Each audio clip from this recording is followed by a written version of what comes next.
The universe has its own laws which follows by the energies, frequencies and vibrations. All of us know about the manifestation as what we manifest, we will get it, but no one knows how does it work or what should be done. Manifestation techniques are based on the law of universe. जैसे हमें पता है जो हम करते हैं, सोचते हैं, वो किसी न किसी वे में वापस आता है, बट ऐसा कैसे है और क्यों है? All this is followed by the law of universe. Our life, what we do, what we receive, how do we receive is based on this only. There are 12 laws in which universe work for us.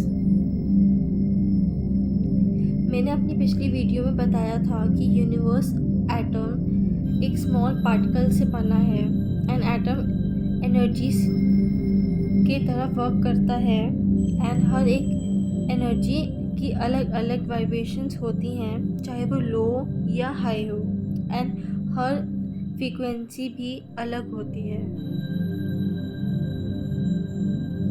So the first law of universe is oneness. This law tells us about we all are one. There is no difference between you, me and God. It's just the level of consciousness which make us different, but there is no difference between us. We all have the power to create a magic. हम सब एक हैं, तो उसके according जो हम दूसरों के लिए करेंगे वो हमें अपने लिए ही कर रहे हैं. आप जैसे किसी के लिए कुछ अच्छा कर रहे हो तो ऑटोमेटिकली वो आप अपने लिए भी अच्छा कर रहे हो, बट अगर आप किसी के लिए कुछ गलत कर रहे हो तो आप अपने साथ ही गलत कर रहे हो. What you wish upon others you will wish upon your self. Now the second law is law of vibration.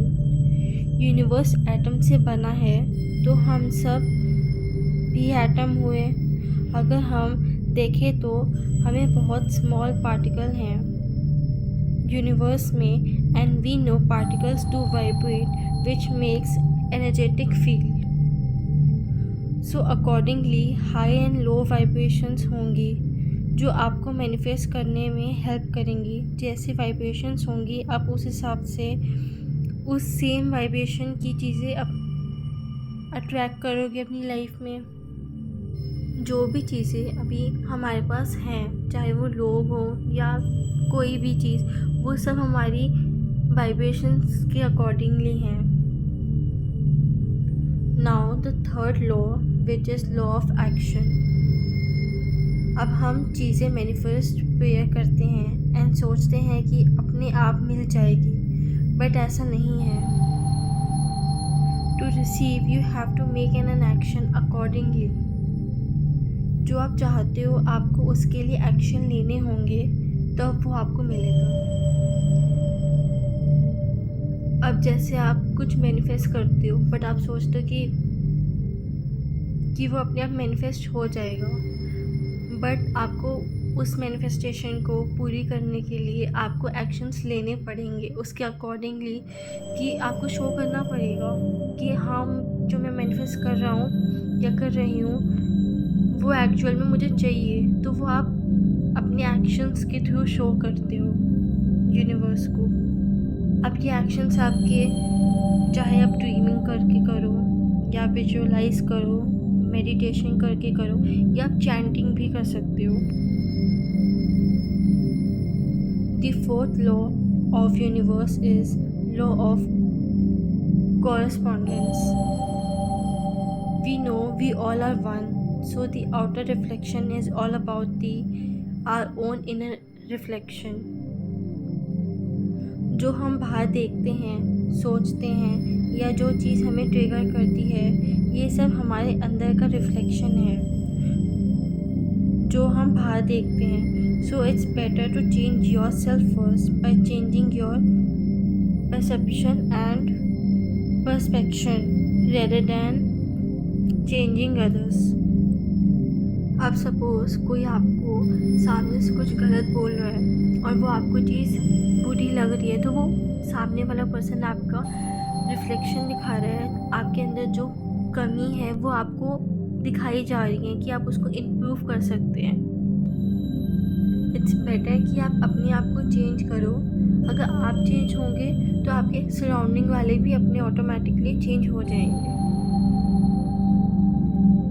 Now the fifth law, which is the law of cause and effect. It's all about the karma. जो हम करेंगे वही मिलेगा। हम सोचते हैं हमें कभी बुरा नहीं, तो ये क्यों हो रहा है, बट थिंक केयरफुली। आपने कभी ना कभी ऐसा कुछ सोचा होगा या आप ज़्यादातर नेगेटिव सोचते होंगे, इसीलिए ये सब होता है। अब जैसे आप किसी के लिए बहुत ज़्यादा नेगेटिव सोचते हो या बुरा सोचते हो, तो ऑटोमेटिकली वो चीज़ कभी ना कभी आपके साथ होगी। So do what you actually want. The sixth law is the law of attraction. It is basically the most same as the previous law.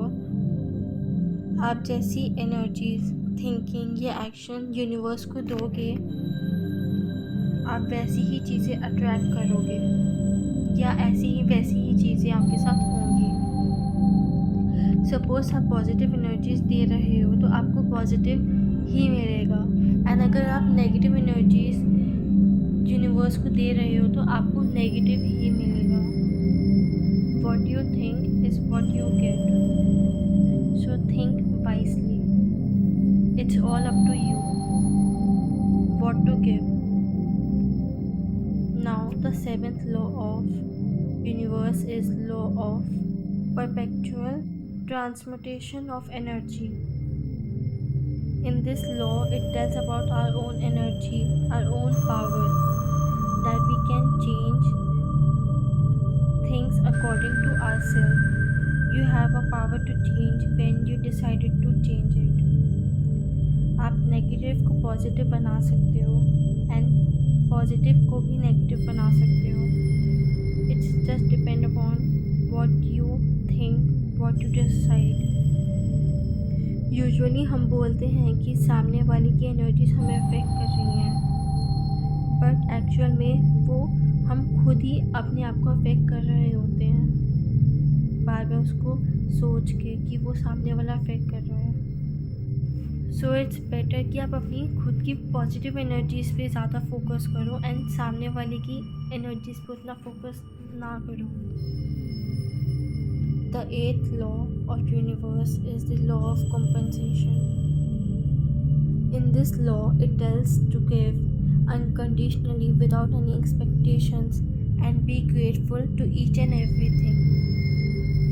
जो चीज़ हमें नेचर दे रही है, यूनिवर्स गॉड दे रहे हैं, be grateful whether it is good or bad according to you, because it does have a good reason behind it which we don't know. जो भी आप चीज़ करो बिना एक्सपेक्टेशन रखे करो कि ये करूँगा या करूँगी तो ये मिलेगा। बस अनकंडीशनली करो एंड बी थैंकफुल जो भी आपको रिसीव हो रहा है। अगर आप एक्सपेक्टेशंस रखते हैं तो आप कभी भी अनकंडीशनल नहीं हो सकते एंड ना ही आप ग्रेटफुल हो सकते हैं towards universe, towards God. The ninth law of universe is law of relativity. हमारी लाइफ में जो भी प्रॉब्लम्स होती हैं वो हमें कुछ ना कुछ लेसन्स देने के लिए होती हैं एंड हमें स्ट्रॉन्ग बनाने के लिए होती हैं। तो हमें ये नहीं सोचना चाहिए कि ये नहीं होगा, जस्ट फेस इट। ये हमें इवॉल्व होने में हेल्प करती है। Just take the lessons and be strong. The 10th law of universe is the law of polarity. This law tells about everything has its own timing. अगर बुरा time है तो अच्छा टाइम भी है, अगर सैडनेस है तो हैप्पीनेस भी है. Polarity is all about the opposite exist. ये हमें वैल्यू सिखाती है. अगर सैडनेस नहीं होती तो हमें हैप्पीनेस की कभी वैल्यू नहीं होती. एंड अगर बुरा टाइम नहीं होता तो हमें अच्छे टाइम की वैल्यू या कदर नहीं होती.